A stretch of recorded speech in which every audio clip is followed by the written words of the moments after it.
All right, so picking up from our last class, we're going to be continuing to talk about the 4 thoughts that turn the mind. We've been talking about these for a few classes now, so you're probably used to this opening that I'm going to be explaining. You can probably fill in the blanks for me if I wanted you to. So when we build a house, what's the first thing that we build?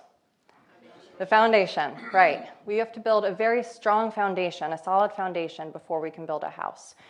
You don't want to build your house on sand or on the side of a cliff, because then your house will come crashing down. So you don't want to put your investment there. First, you want to build a really strong, solid foundation. And then that way our house will last. So in order to do that, we contemplate the 4 thoughts that turn the mind. And that helps us to build a solid foundation for our spiritual practice, so that the spiritual practice that we build will last. So the 4 thoughts that turn the mind to Dharma are called the common foundation, because they're common to all Buddhist traditions. And the 4 thoughts that turn the mind are precious human rebirth and the difficulty of obtaining it, death and impermanence, the law of karma or cause and effect, and the suffering of cyclic existence, which is what we'll be talking about today. So contemplating these thoughts solidifies our motivation so that we can remain firm on the path.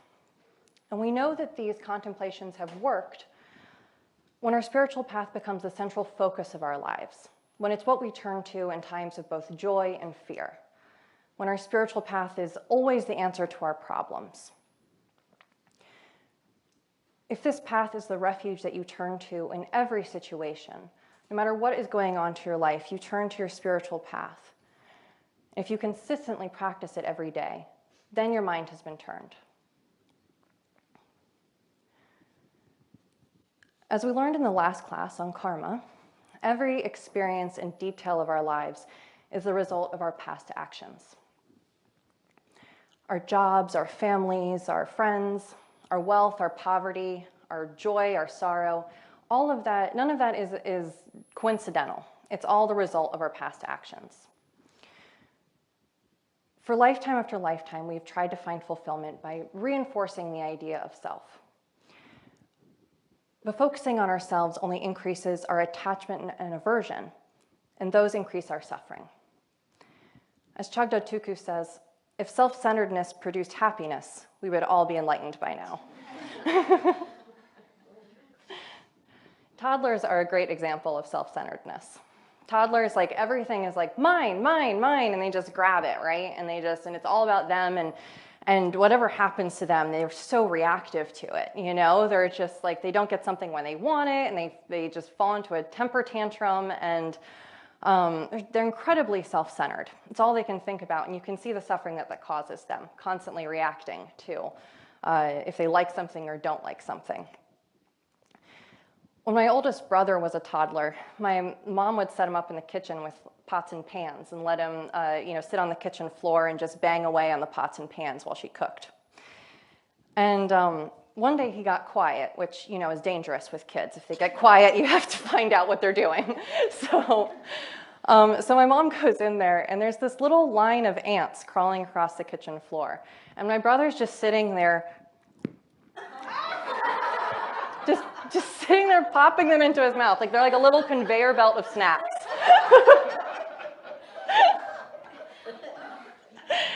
So this is how we act in our daily lives. We don't know, we're like toddlers, we don't know what's harmful or what's beneficial, and so we just grab at whatever is in front of us, whatever thought comes to mind. Ooh, greed. Ooh, pride, Oh, anger. We just eat it. We just grab for it. So we act thoughtlessly out of these poisons, out of anger and desire, greed, and we inevitably experience the result of those actions. So with each of these actions, Chagdud Tulku says, each of us continues to weave different physical and environmental realities, binding ourselves more deeply to the cycles of suffering. The Buddha didn't talk about suffering just to bum us out, right? He spoke about suffering in the same way that a doctor would speak about illness to a sick person.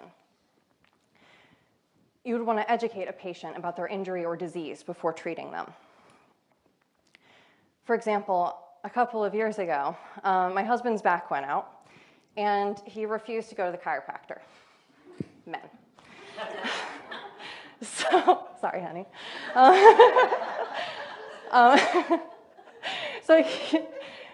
We go to the store, and he's like hunched over like this, like Quasimodo. And I'm like, you have to go to the doctor. And he's like, no, I'm fine. I just have to hunch over like this. I'm okay, though. Like, nothing's wrong. I'm like, clearly something's wrong. Like, this is not normal. So eventually he goes to the chiropractor, and the chiropractor explains that, like, yes, you've injured your back. And, the vertebra is out of alignment in such a way, and it's putting pressure on the disc in such a way, and hunching forward like that was temporarily relieving the pain, but it ultimately was making the injury worse because he's doing the wrong thing for his back. So the chiropractor helped him to understand the nature of his injury and what had caused it and what habits he needed to adopt or change in order to fix his back. Similarly, the Buddha taught about suffering so that we can understand that we are not well. We're not doing okay. And we think we're doing okay as long as we hunch our backs. We say, we're fine, I'm fine, I don't need anything, I don't need to go to the doctor, I'm fine, and the way in which we do that is by leaning into our worldly distractions. As long as we can maintain our health, maintain our wealth, maintain our status, maintain our fame and reputation, as long as we can maintain our lives exactly how we like them, we can pretend that we are okay. But we're not. As soon as any little thing slips, we get sick or we lose our job or we fight with a friend, anything, then suddenly we can see the tenuousness of our comfort. And the all-pervasive pain that is actually the nature of our existence, that begins to shine through our diluted veneer.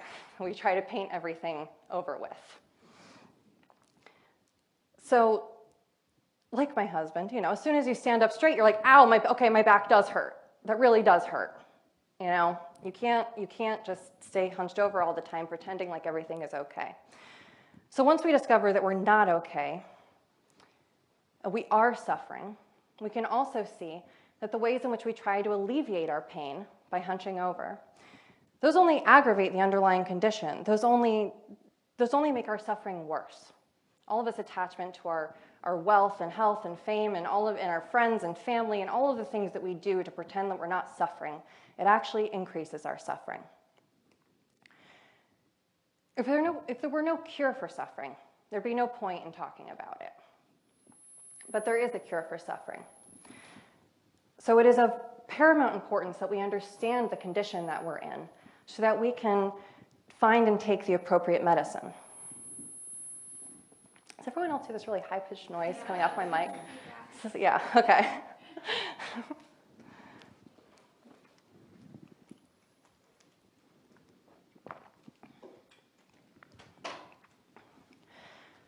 So once we understand our condition, we can find and take this medicine. And that's why we contemplate the suffering of samsara, or cyclic existence, so that we can understand the ways in which we suffer. Samsara is composed of 6 realms, and these are actually all depicted on the tanka that is hanging in the entry hall there, if anyone wants to take a look at it after the class. So there are 6 realms. There are 3 lower realms, the hell realms, hungry ghost realm, and animal realm. And there are 3 higher realms, the human realm, the demigod realm, and the God realm. Patrul Rinpoche says, the term samsara, the wheel or round of existence, is used here to mean going round and round from one place to another in a circle, like a potter's wheel or the wheel of a watermill. When a fly is trapped in a closed jar, no matter where it flies, it can't get out. Likewise, whether we are born in the higher or lower realms, we are never outside samsara. The upper part of the jar is like the higher realms of gods and men, while the lower part of the jar, like the 3 unfortunate realms. It is said that samsara is a circle because we turn around and round, taking rebirth in one after another of the 6 realms as a result of our own actions, which, whether positive or negative, are tainted by clinging. So that round of samsara is depicted out here. And this, you can see it's in a wheel. And you can see all of the different 6 realms that are depicted. And you can see the way that beings move through them and how the Buddhas appear in each of these realms. Within the jar of samsara, countless beings suffer far more than we do. It's said that about 95% of beings suffer terribly, while about 5% are relatively fortunate. And we would be among those 5%. We would never complain about the suffering of our lives if we understood the suffering that other beings experience. The very least of suffering in the lower realms, the best it can possibly get in the lower realms, is 1,000 times worse than the worst it can possibly get in the human realm. The suffering of the lower realms is so excruciating, it's kind of unfathomable. It's difficult to even imagine for us. And it lasts for an unfathomably long time, and there's no escape from the suffering, even by death, for aeons. The beings in the lower realms are so consumed by their suffering that they're unable to help themselves. They're unable to think of spiritual practice or even to generate compassion because they're so consumed by their suffering. And then the beings in the higher realms are intoxicated with pleasure, so they can't think about spiritual practice either. Their false contentment makes them lazy, so they just sit around and enjoy their experience of pleasure. But eventually that pleasure comes to an end and they suffer immensely. Some people are skeptical of hell. They think the concept of hell is just a scare tactic that religions use to control people. Or they think that it's just metaphorical. There isn't really a hell, but this is just a metaphor. And in a sense, it's true there's no hell. You can't walk there, you can't drive there, you can't fly there. You can dig to the center of the earth and you will never find it. But for the beings that are suffering in the hell realms right now, it is as real as our experience of this human realm. Chagdud Tulku says, hell is the reflection of mind's delusion, of angry thoughts and intentions, and the harmful words and actions they produce. If these aren't controlled, there will be no way not to experience hell. Practitioners have to be very careful. Some might think, my meditation is so profound, I don't have to worry about karma. But the repercussions of delusion are infallible, and it doesn't take a lot of delusion to find oneself born in hell.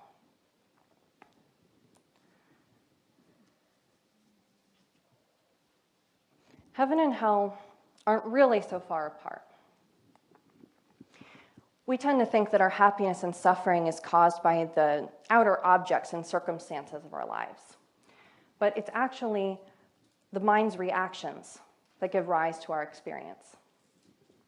For example, when I was a teenager, I felt like I was never thin enough. I felt like I suffered because of the number on the scale that I saw. And I was always struggling against it and counting calories. And now I'm almost exactly the same weight that I was then. And now the same number on the scale brings me joy. As it turns out, it wasn't the outer circumstance. The number on the scale didn't matter. It was my perception of it that created my experience. Another example is hot sauce. Some people love hot sauce. They put Cholula or Sriracha or, I don't know, they put the hot sauce on everything. And they think that if there's not hot sauce on their food, the food is just inedible. It's so bland. Why even eat it? And there's other people who just hate hot sauce, and they think that if there's any hot sauce on their food, it's inedible, and they can't eat it. So the substance is the same, but their perception of it changes, and so their experience changes. Or take the example of water. To humans, water is a drink that sustains life. To fish, it's their environment. To worldly gods, it's an ambrosia-like substance. To hungry ghosts, it appears as blood or pus. And to the beings in hell, it appears as molten lava. Chagdud Tulku says, it's not that the substance itself differs in each case, but rather that different beings' perceptions and experiences of it vary. Just as our vision changes when we put on glasses of a different strength, our experience of reality is totally conditioned by our perception, which is determined by the extent of our delusion. So all beings suffer according to the degree and type of delusion that is producing their reality. If you think of adding a toxic substance to a water supply, that substance will contaminate the water. But in this case, it's our minds that are contaminated with the toxic substances of hatred, greed, ignorance, jealousy, and pride. These contaminants alter our perception of reality, and that creates the realm that we experience. Whatever poison predominates in one's mind will determine the nature of one's existence. And if a group of beings share the same predominant mental poisons, they will experience the same reality.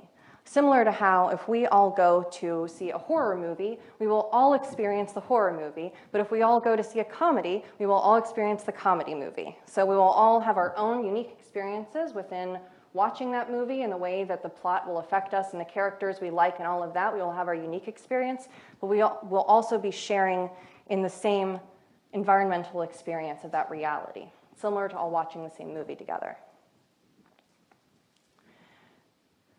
Human beings have minds that are filled with virtue mixed with various poisons. That creates this reality. While as animals, their minds are characterized by mental dullness. And beings with stronger mental poisons experience the lower realms. Chagdud Tulku says, these realms cannot be located in space or proven to be true. Except for the human and animal realms, we cannot perceive them. Yet neither can we deny their existence, because to the beings who suffer, the experience is very real, just as the experiences of a nighttime dream seem real to us. Our dreams may unfold as nightmarish experiences of violence, but as soon as we wake up, we realize that nothing actually happened. They didn't ultimately exist, yet we cannot deny their vivid display. Nobody deliberately designed these torturous scenarios to make us suffer. They arose as projections of our mind, manifestations of anger.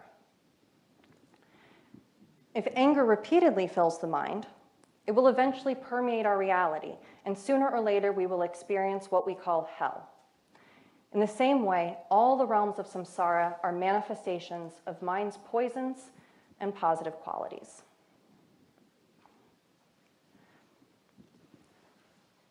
So now we'll talk about each of the 6 realms. The most severe suffering of the 6 realms is that of the beings in the hell realms. The hell realms arise, as we said, as a reflection of extreme anger, hatred, and cruelty. And the bodies of hell realm beings are as sensitive as our eyeballs. If you think of when you get a hair stuck in your eye, how urgent it is that you get it out of your eye, how painful it is. Imagine your whole body is that sensitive. There are 8 hot hells, 8 cold hells, and then neighboring hells and ephemeral hells. So we'll just briefly go through each of those. The 8 hot hells sit one atop each other like the stories of a building.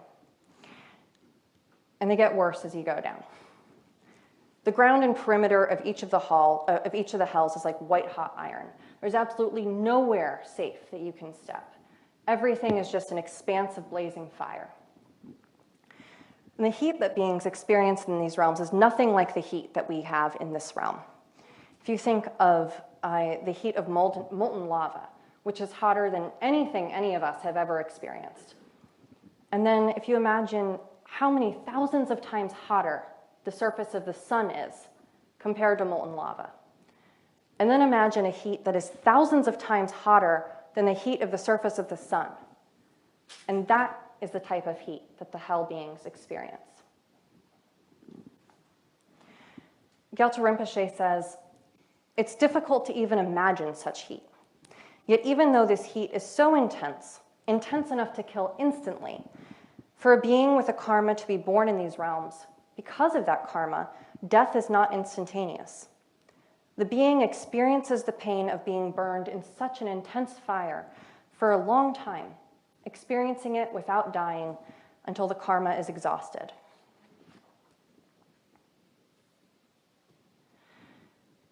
The cold hells are just as unbelievably intense as the hot hells. The environment is composed of snow mountains and glaciers and a perpetual blizzard of snow.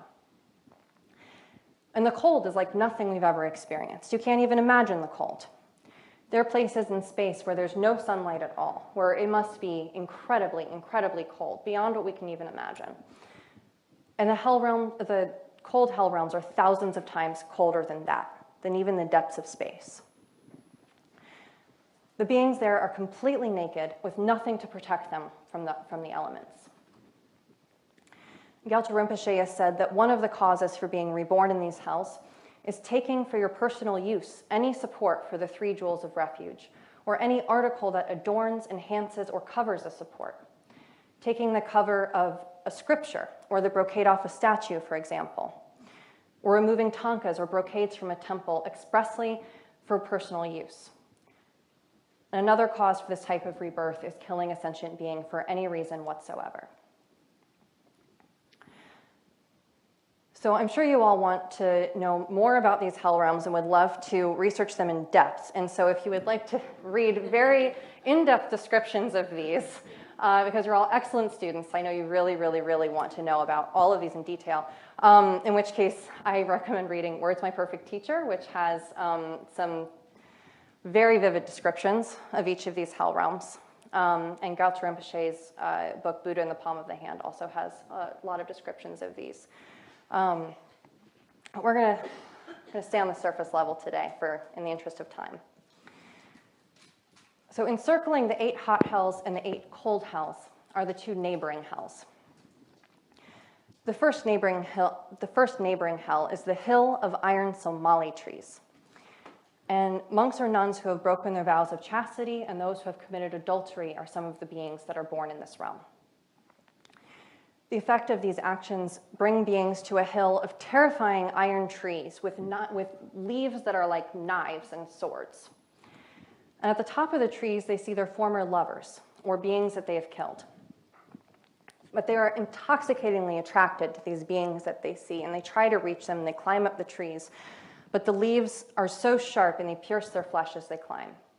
And then once they reach the top of the trees, they're devoured by vultures and ravens, and then they come back to life, and they see the beings, their former lovers, down at the bottom of the tree. And they're intoxicatingly attracted to them again, and they try to get to them, being sliced by the leaves while they descend. And then once they reach the bottom, these former lovers, or the beings they have killed in their past lives, appear to them as monsters who chase them and try to attack them. And so these beings experience intense fear. The second neighboring hell surrounds the first one. And when beings have exhausted most of their hell realm karma, they see an enticingly shady trench in the distance. So they run to the trench and leap into it, but discover that it is a pit of blazing embers. And then when they escape that, they see a river and rush towards it. But it's not a river, it's a swamp of decomposing corpses. And they sink into the mire. And then when they escape from that, they see a beautiful green plain. But when they get there, the grass is burning hot razor blades that pierce their feet with every step. And then beyond that, they see a beautiful forest, and they rush toward it. But the forest is actually a thicket of swords that sway in the wind, slicing their bodies. And then their bodies reconstitute, and they are chopped up again and again and again.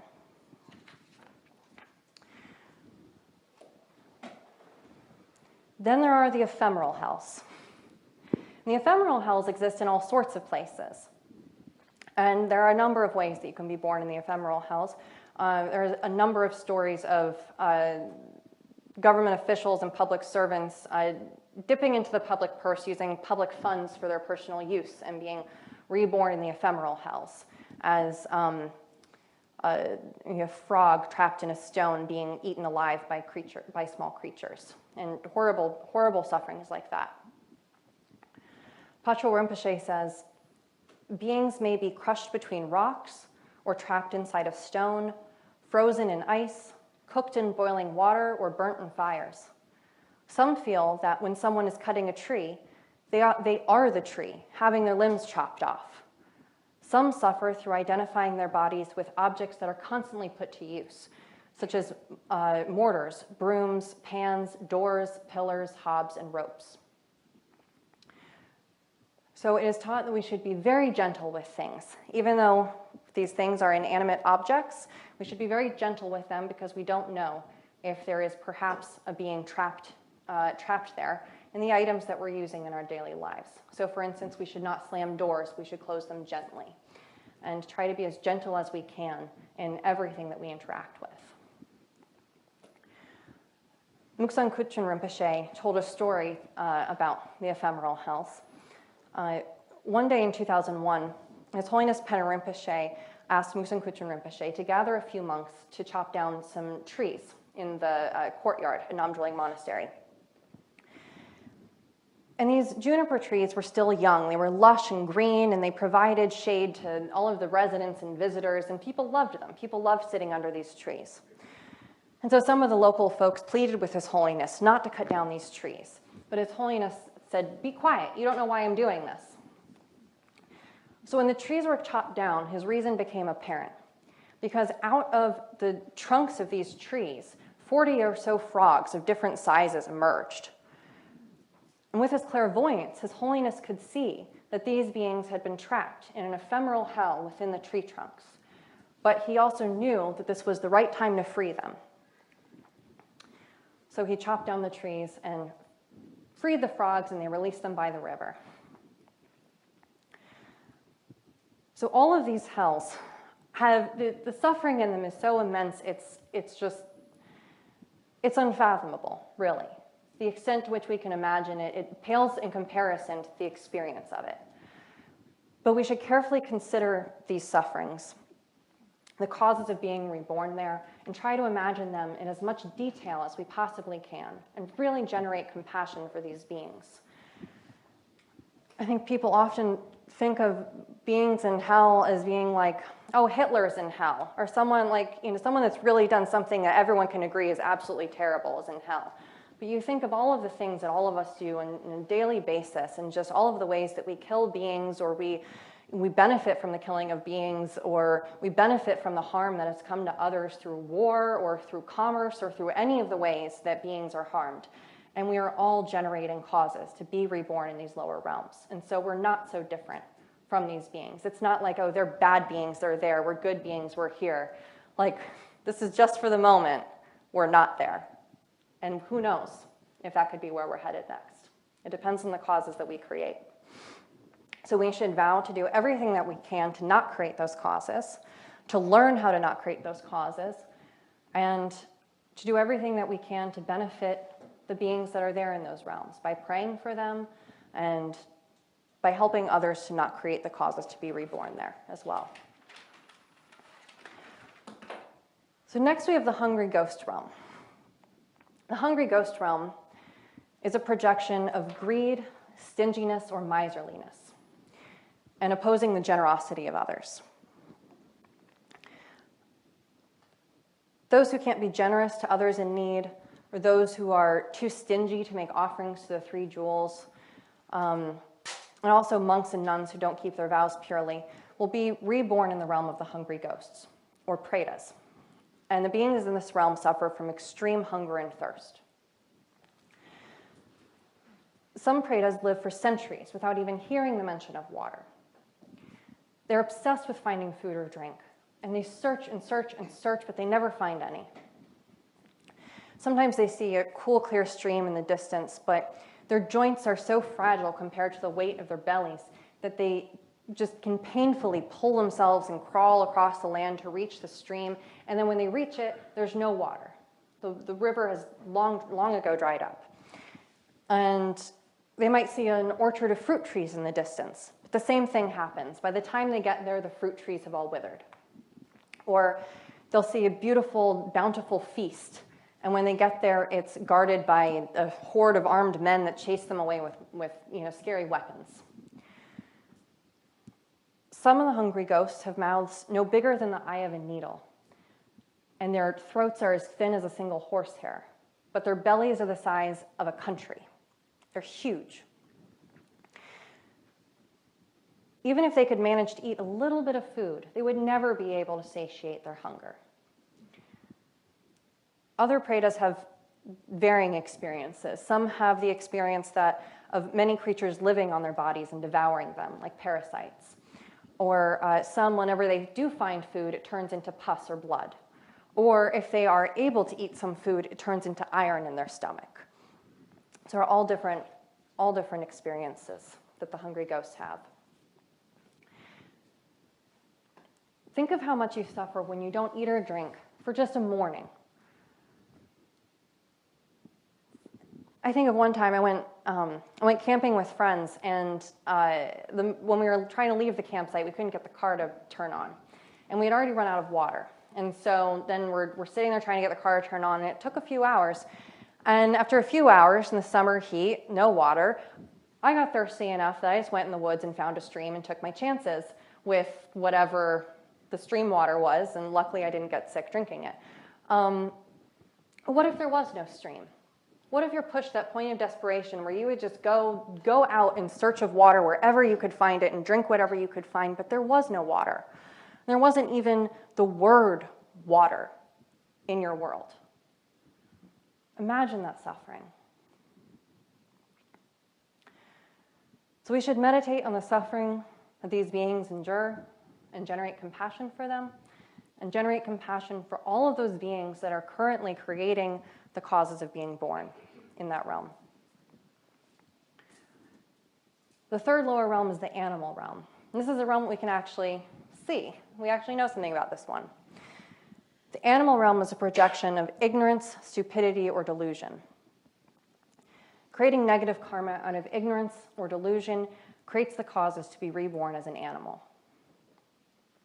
It's also said that to call others animal names, like to call someone a pig or a cow, creates the causes to be reborn as that very animal. Other causes include not listening during Dharma teachings, ignoring one's teacher, walking over Dharma books, and other ways in which we disregard the three jewels of the Buddha, Dharma, and Sangha.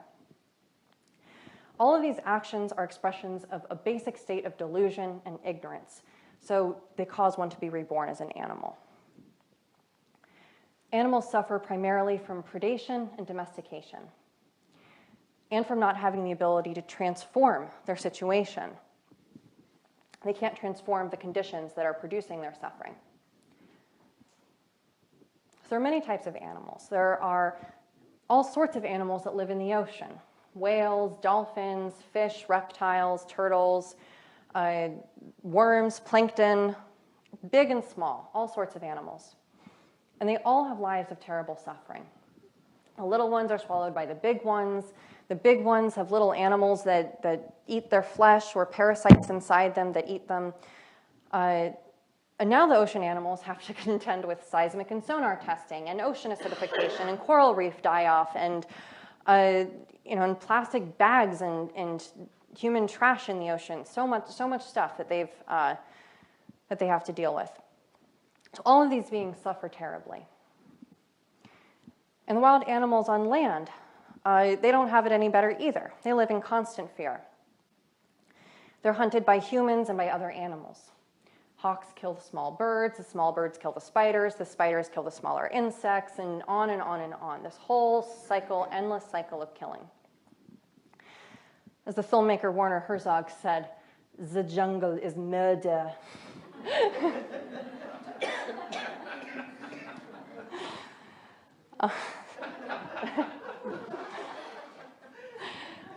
So hunters trap and torture and kill animals in all sorts of ways. The animals kill each other. It's just awful. Oysters are killed for their pearls. Elephants are killed for their tusks. Tigers and foxes are killed for their fur. Bears are caged and tortured for their bile. It's a terrible suffering to be born into a body that is the very thing that others want to kill you for. Domesticated animals they have torturous lives too. They're milked, they're forced to carry heavy loads, They're castrated, branded, they're pierced to the nose and yoked to plows. Even when a pack animal has carried heavy loads for so long that its back opens up into just one giant pussing sore, if it stops for a moment's rest, its owner will whip it mercilessly to make it go again. It's just a thing, you know, it just becomes a thing to its owner. Cattle and sheep are exploited their entire life until they are exploited in death. People rarely think, oh, this animal must be suffering. They just think, too bad, stupid animal. Oh well, if it dies.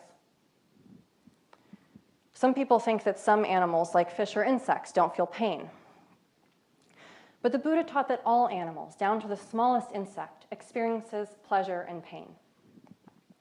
It's also taught that all animals and all beings have at one point or another been our kind mother or father.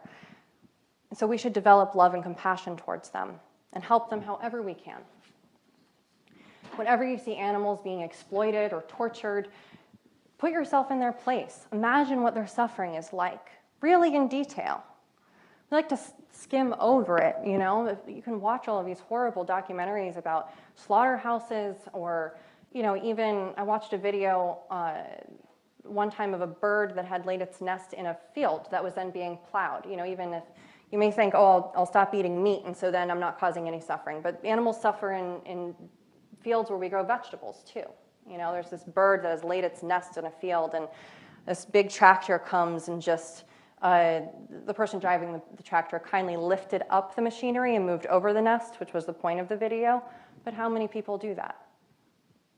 If they hadn't done that, the nest and the mother guarding it would have just been completely demolished as the tractor ran through it.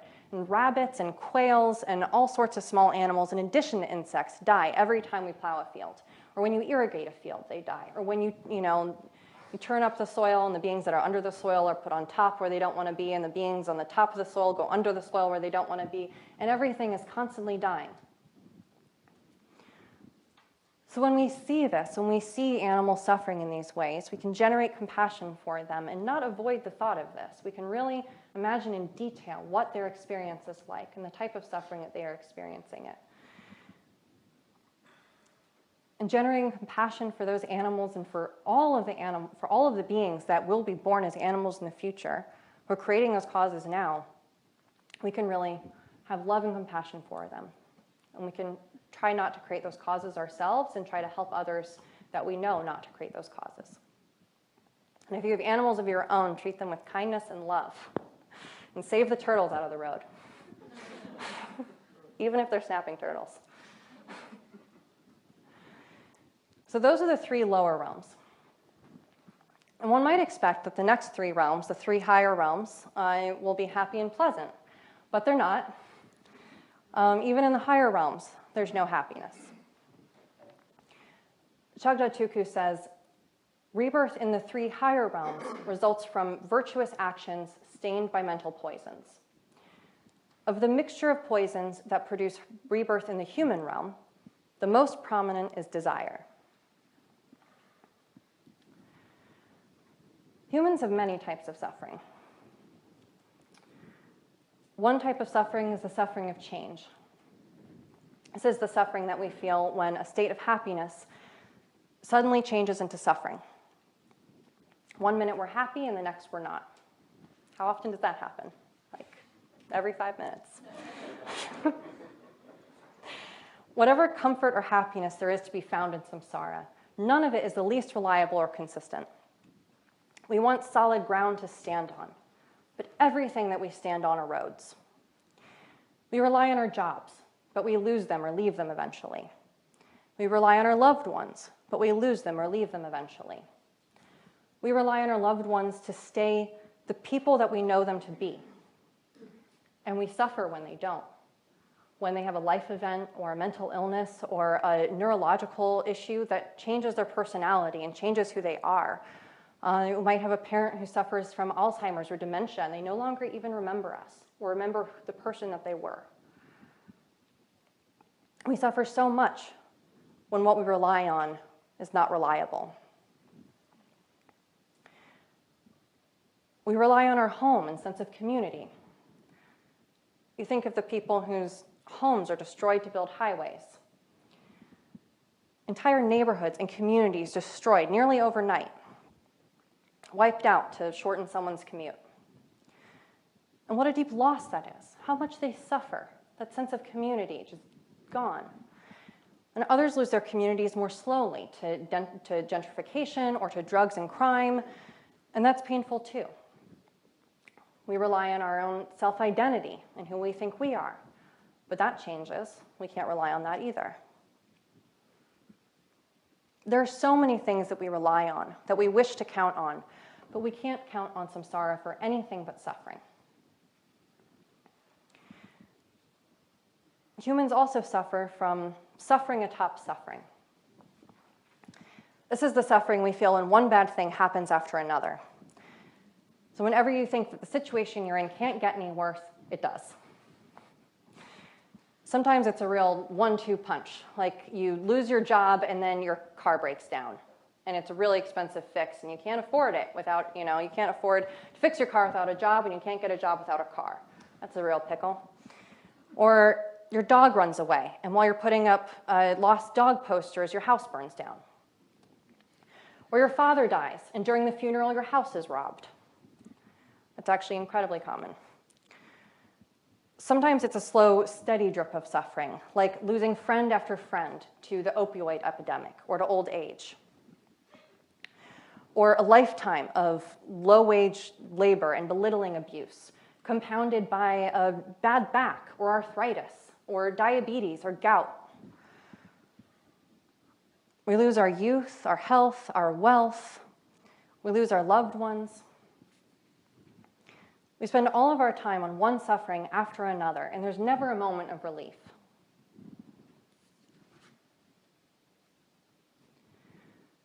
We also suffer from pervasive suffering, or the suffering of everything composite. Patrul Rinpoche says, "Now, some of us might think that things are going quite well for us at the moment, and we do not seem to be suffering much. In fact, we are totally immersed in the causes of suffering. For our very food and clothing, our homes, the adornments and celebrations that give us pleasure are all produced with harmful actions. As everything we do is just a concoction of negative actions, it can only lead to suffering." Take tea, for example.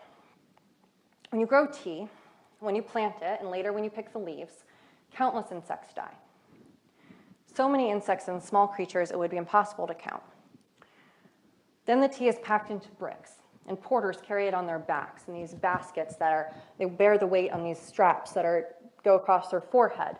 And over time, the weight pushing on their forehead wears away their skin. Then the porters transfer the load to pack animals, to yaks or mules who strain under the heavy weight, and their bellies are chafed and cut by the straps that hold the weight to them. Then the tea is bartered through cheating and lying and arguing. And it's often sold in exchange for other products that have caused suffering, such as animal products like wool. Wool is a great example of suffering. The production of wool causes tremendous suffering. In the summer, before the sheep are sheared, the wool is crawling with fleas and ticks and other bugs. And the sheep, who've already had their ears punched and their tails docked, and if they're males, they've been castrated already, they're often handled roughly in the shearing process and injured, because all that matters is the profit, not the health of the animal. And then all of these insects in their wool are disemboweled or decapitated in the shearing. It's actually looking up the production of wool, and it's quite terrible. Even the merino sheep are bred in this particular way, or they're bred to have like really wrinkly skin, like their skin is in folds, so that their wool grows incredibly dense. And their wool grows so dense that in the summer months they collapse from heat exhaustion and sometimes die just from being packed in this tight wool. And they can no longer shed their fleece themselves because they were bred that way. So they're now bred to be in this horrible condition where left by themselves, they will just suffocate from heat and die. And then There are blowflies in Australia, where a lot of these merino sheep live. And the blowflies are attracted to all of the feces and urine that accumulates in this dense wool. And so then the blowflies come and fly strike is something that can kill the sheep because the blowflies lay their larvae in the folds of the sheep's skin. And then when the flies hatch, when the little larvae hatch, they'll eat the sheep alive. So in order to prevent the sheep from being eaten alive by blowflies, the farmers do this horrible procedure called mulesing, where they slice off these like swaths of flesh around the buttocks of the sheep and create this scarred area so that the blowflies don't lay their eggs right there. It doesn't prevent them from laying their eggs anywhere else on the sheep's body, but it prevents it just in that one spot. And the sheep are not given any painkillers. They just have these strips of flesh pulled off of them. And then there are these horrible studies where they say in these clinical languages, like, oh, the baby sheeps, we observed them standing in the fields with their back arched, and their gait changed and wasn't the same as the controls. And you're like, of course, because they've got these giant gaping wounds on them. They're obviously in pain, but they're just wool. They're just things. They're just animals. So they undergo this tremendous suffering, and people don't have compassion for them. So we think that these things, tea, coffee, wool, cotton, meat, vegetables, all of these things that we think bring us joy in our lives, they are produced through horrible negative actions, causing tremendous suffering. And because we are involved in that process, and we are benefiting from that process, we're rejoicing in that process. Oh, what a beautiful scarf this is. I'm so happy to own it. And the end result of this can only be suffering.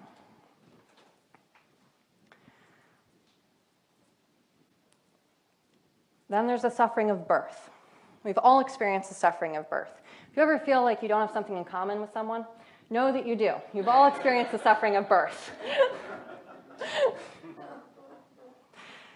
It's taught that for the baby, the entire experience from conception to birth is one of great suffering. And delivery poses a great danger to both mother and child. Padmasambhava said, both mother and child go halfway to the land of death, and all the mother's joints except her jaw are wrenched apart. So then there is the suffering of old age. As soon as you're born, you begin to age. Even if you don't live that long, you still experience some of the suffering. For instance, babies, when their teeth start to grow in, they suffer and they cry. It's horribly painful. And puberty is pretty awful too. And then the suffering of old age creeps up unnoticed. Your energy declines, you can't digest your favorite foods anymore, your eyesight dims, your hearing starts to go, your sense of taste diminishes, you become less articulate, your memory fails, your teeth fall out, you can't stay warm, your strength declines, you need help doing even the simplest tasks. Walking and sitting become difficult. Everything becomes difficult. And although you still want to have fun, you still like the idea of fun, you lack the energy.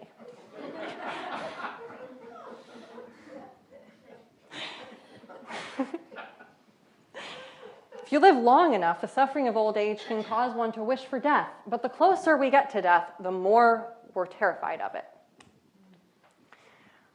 So then there's the suffering of sickness.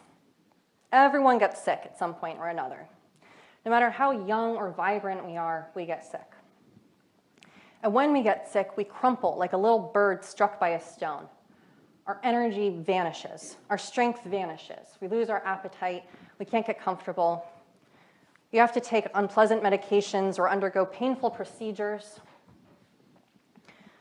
Being sick for a long time or being terminally ill can cause intense emotional suffering as well. And then there are those who suffer from diseases such as leprosy or AIDS, who are abandoned by their loved ones due to the stigma of the disease. And then there is the suffering of death. As sure as we've been born, we will die. No matter how many friends and loved ones surround us at the moment of death, Each of us will experience the suffering of death alone, by ourselves.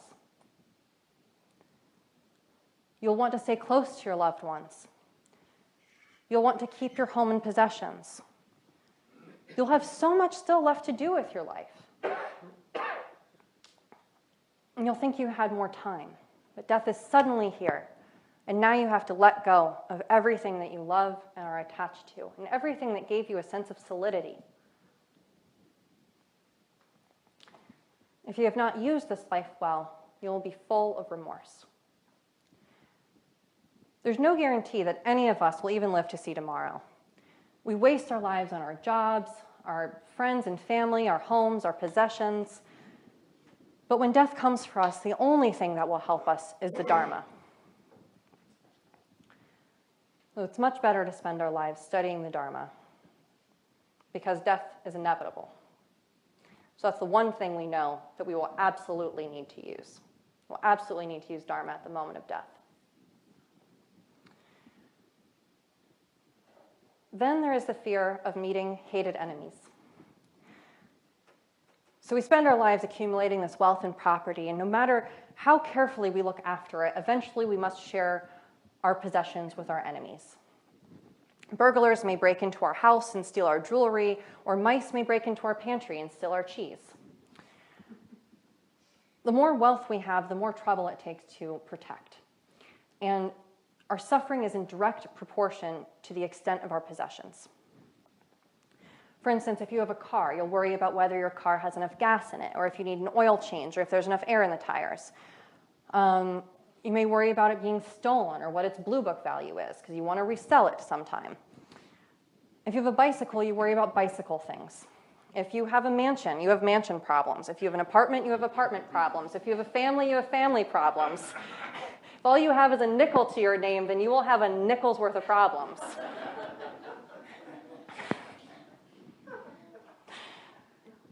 Other sufferings are the fear of losing loved ones, the suffering of not getting what one wants, and the suffering of encountering what one does not want. As the great omniscient one Longchenpa said, "You would like to stay with family and loved ones forever, but you are certain to leave them.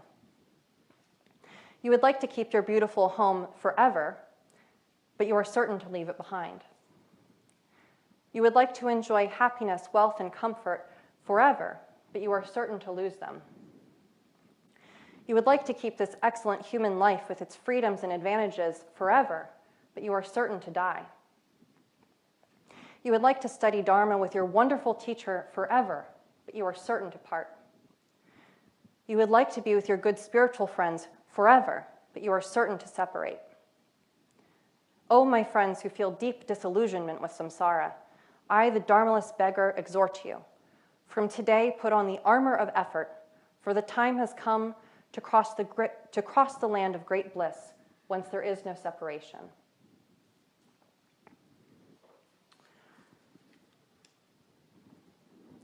So the next of the higher realms is the demigod realm.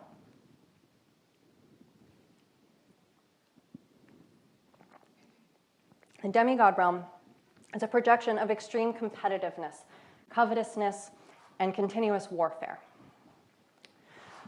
Birth in this realm results from virtuous actions motivated by rivalry or jealousy, such as when one helps others in order to prove one's moral superiority.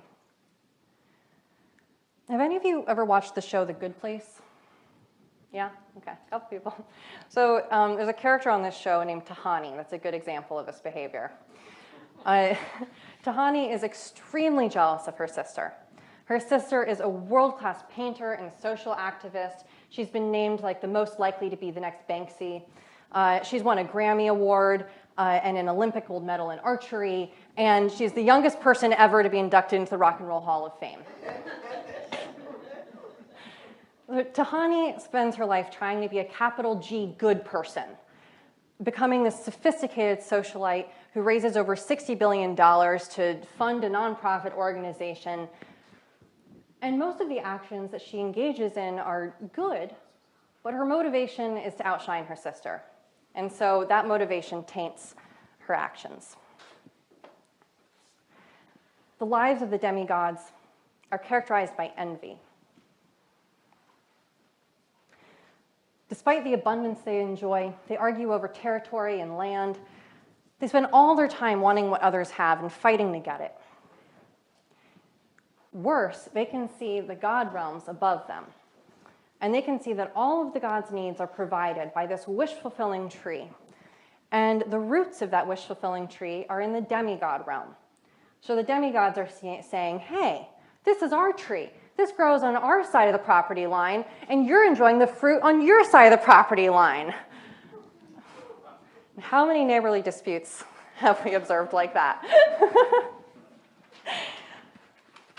So the gods see this. So the demigods can see it. The gods are getting the fruit of their wish-fulfilling tree. And so they decide to wage war against the gods. But the gods are far more powerful, and the gods are extremely difficult to kill. And so the demigods are bound to lose. So they spend all of their time fighting, and they have no freedom from suffering. Then there are the god realms. And the god realms arise as a projection of pride and self-interest mixed with virtue. So the worldly god realm is extremely pleasurable. The gods experience perfect health, wealth, comfort, and happiness. Their lives last for hundreds and thousands of our years. Their virtue has created this abundant and sensual paradise, but their pride and self-interest blinds them to the impermanence of their situation. Because the worldly gods never suffer in this realm, they have no incentive to change. They don't realize that their time is running out and that it's not going to last forever. Chagdud Tulku says, their fate is like that of a hot air balloon that sooner or later cools and falls from the sky. Once their positive karma plays itself out, they begin the process of dying, which lasts for the equivalent of 350 human years. During that entire time, the worldly gods foresee the suffering they will experience in the lower realm. Because their merit has been depleted, they have no power to prevent this outcome. They have created neither the enormous amount of virtue necessary to remain in the god realm, nor the causes or conditions to be liberated from samsara. The suffering of their inevitable descent to a lower realm is like that of a fish thrown onto hot sand.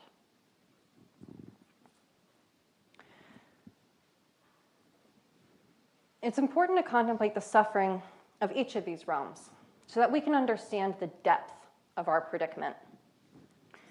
If you were in a burning house and you thought that there was a room in which you would be safe, you would retreat to that room. But if you knew that no room in your house was safe from the fire, that whole building is going to go, you would leave the building. That's why we have to understand the suffering of all of these 6 realms. Not just the suffering that we are experiencing in this life, but the suffering that can be experienced in every realm of existence, so that we can see that there is no safe room in this house. It's all on fire.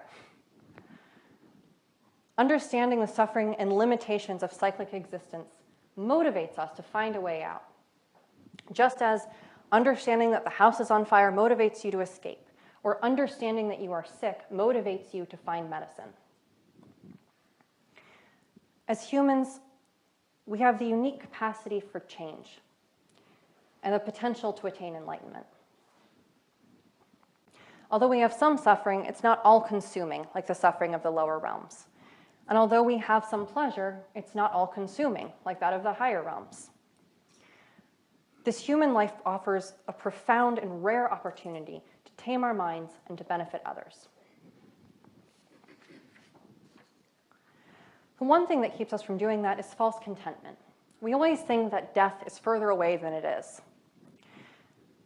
Like the gods, we don't realize the impermanence of this opportunity. Once we lose our grip on this human life, we don't know where we'll end up.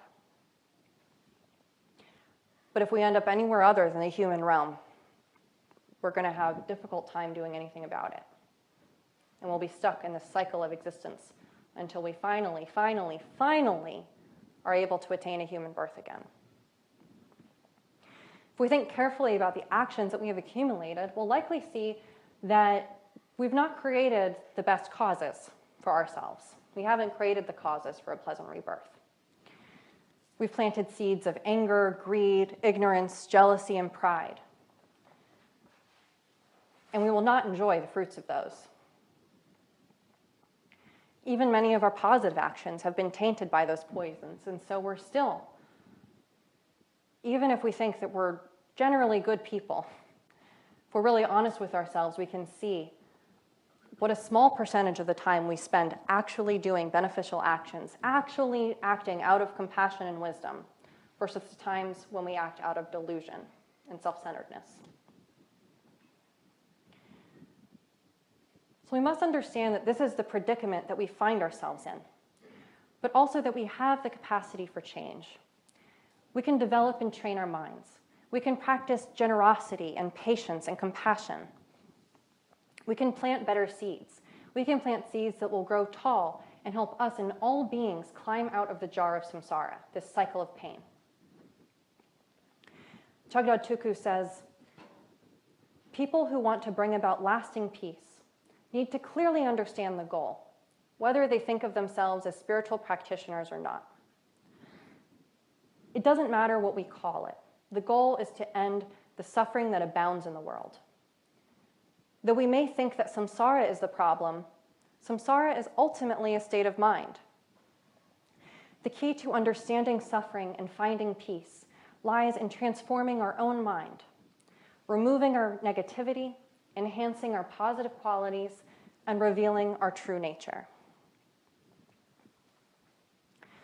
In order to do that, in order to work with our negative habits and enhance our positive qualities, we must first develop some stability and spaciousness in our minds.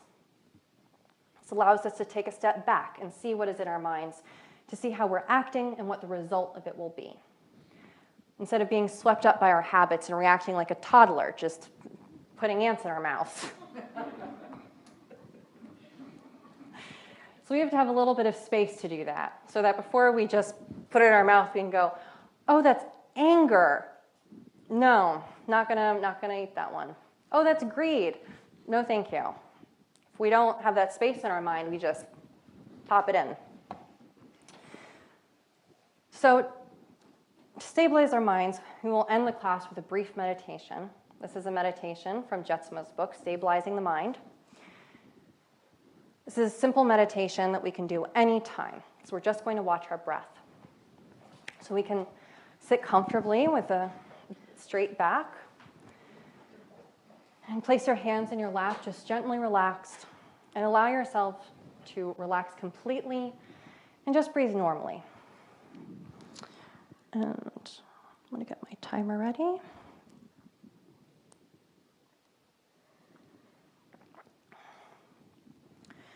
So what we're going to do is put very light attention on our breathing. Don't try to control your breathing at all. Just watch it gently. Put the most gossamer thin attention on your breath, like a little down feather gently riding on the surface of your breath. And if any thoughts come to distract you, just let them go. Don't interact with them. Don't try to block them. Don't try to replace them. Just let them pass like clouds in the sky, or bubbles popping on the surface of a pond. So just keep your attention on your breath, and we'll go for 5 minutes.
even just doing 5 minutes of that meditation a day makes a big difference in not being a toddler.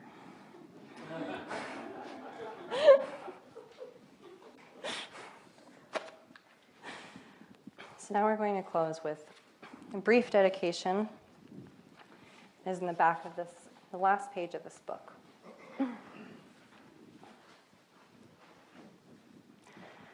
By this effort, may all sentient beings be free from suffering. May their minds be filled with the nectar of virtue. In this way, may all causes resulting in suffering be extinguished, and only the light of compassion shine throughout all realms. Thank you for coming, everyone.